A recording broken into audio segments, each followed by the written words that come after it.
If someone told Tunde that the man who would destroy his life was the same man he once called brother, he would have laughed and bought that person a drink. But on a humid night in Lekki, standing outside a brightly lit restaurant while rain began to fall, Tunde realized something chilling.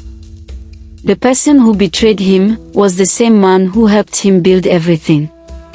And by the time the truth finished unfolding, someone would lose everything they loved. Someone would beg for forgiveness. But forgiveness would never come. Lekki was loud that evening. Cars honked endlessly, streetlights reflected on wet roads, and the smell of roasted corn floated through the air. Tunde Adeyemi walked slowly along Admiralty Way, his mind heavy but hopeful.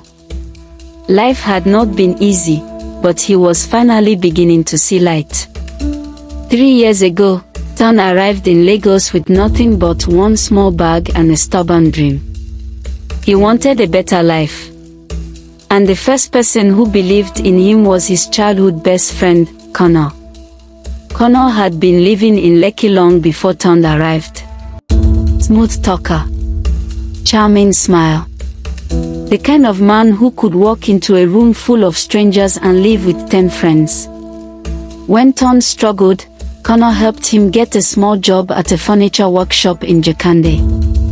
When Tunde couldn't afford rent, Connor let him sleep in his living room. "Bro, one day we'll laugh about this struggle," Connor used to say, patting his shoulder. And Tunde believed him. Slowly, life began changing. Tunde turned out to be incredibly talented with woodwork. Tables, wardrobes, kitchen cabinets, people began requesting him personally. Customers started asking for that quiet guy called Tunde. Within 2 years, he saved enough money to rent a small shop in Lekki Phase 2. It wasn't big. Just a cramped workshop with old tools and peeling paint. But to Tunde, it felt like a palace. Connor celebrated him the night he signed the shop agreement. They drank beer at a roadside bar, laughing like boys who had finally outrun their past. "I always knew you'd make it," Connor said proudly. Tunde smiled. "If not for you, I wouldn't even be here." Connor raised his bottle. "To brotherhood." "To brotherhood," Tunde replied. But something changed after that night. At first, it was small. Connor began visiting the shop more often. Not to help, just to watch. He would stand quietly as customers praised Tunde's work. "Wow, this table is beautiful. Tunde, you're really talented." And every time someone said those words, Connor's smile tightened slightly. Then came Amara. Amara was a fashion designer who owned a boutique nearby. Confident, elegant, the kind of woman whose laughter could turn heads. She first came to Tunde's shop to request custom shelf for her boutique. What began as business slowly became friendship. Then something deeper. Connor noticed it immediately.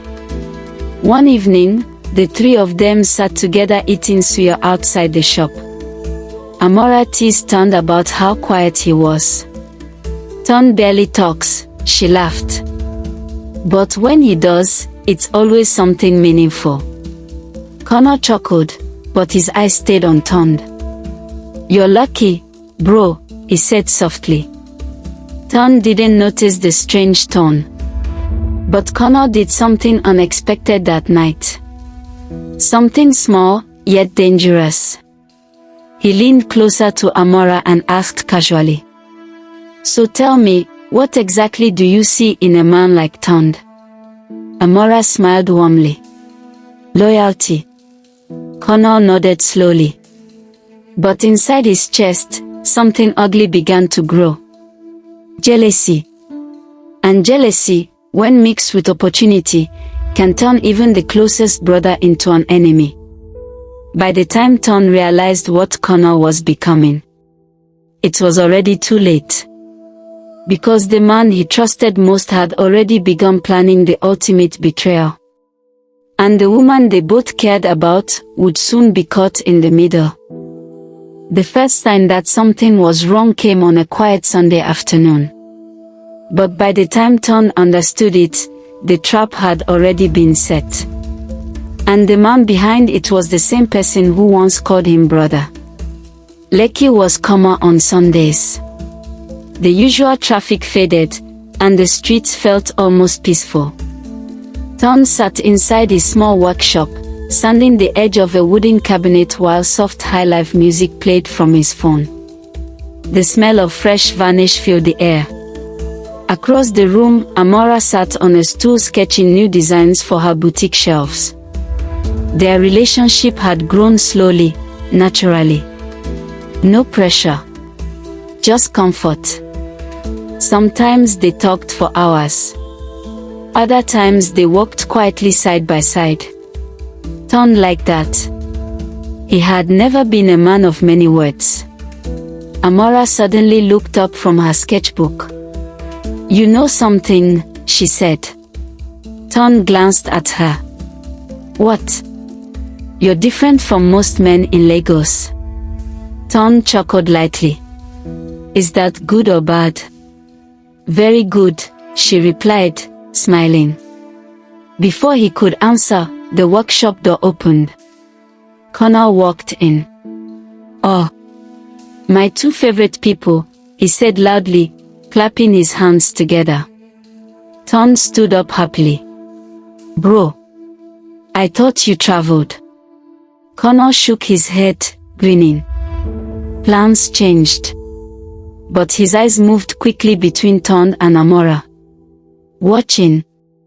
Measuring. Something about his smile felt forced.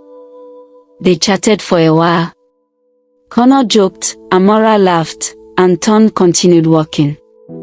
But inside Connor's mind, something darker was forming. Because what Tunde didn't know was that Connor had recently lost his job. His landlord had been threatening him.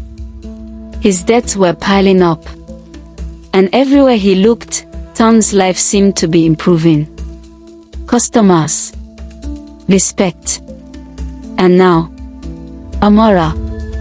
The woman Connor secretly wanted for himself. That night, Connor lay awake in his apartment staring at the ceiling fan spinning slowly above him. His thoughts turned bitter. I brought him to Lagos. I helped him survive. Now he's the one winning. The jealousy burned deeper. But jealousy alone doesn't destroy friendships. Opportunity does. An opportunity came 2 weeks later. It started with a wealthy customer named Chief Baligan, who visited Tunde's workshop one hot afternoon. The man had just bought a large duplex in Lekki and wanted every piece of furniture inside it to be custom-made. Beds, wardrobes, kitchen cabinets, dining tables. It was easily the biggest opportunity Tunde had ever received. Chief Baligan walked slowly around the workshop, touching the woodwork, examining the finishing. Finally, he nodded in approval. This is very good work, the chief said. Tunde felt his chest swell with pride. Then the man continued. I don't like dealing with too many carpenters. I prefer trusting one person. He pulled out his phone. Let me take pictures of your design so I can show my wife. After taking several photos, the chief turned to Tunde again. If my wife approves tonight, I will call you tomorrow morning. Tunde could barely hide his excitement. Connor, who had been sitting quietly in a corner, watched everything carefully. Every compliment. Every promise. Every smile. That night, Tunde couldn't sleep. This job could change everything. The next morning, his phone rang. Unknown number. Hello. Tunde answered nervously. It was Chief Baligan.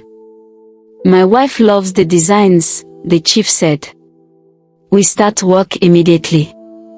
Ton nearly shouted with joy. But what he didn't know was that someone else had also received those same pictures.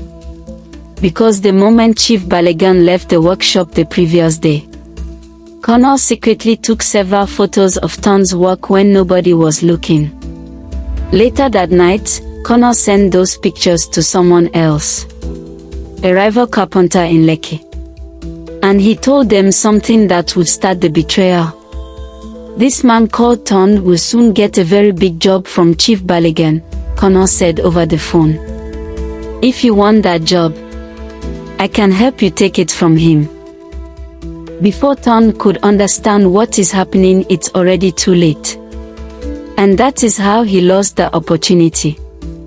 But what he did next is unbelievable.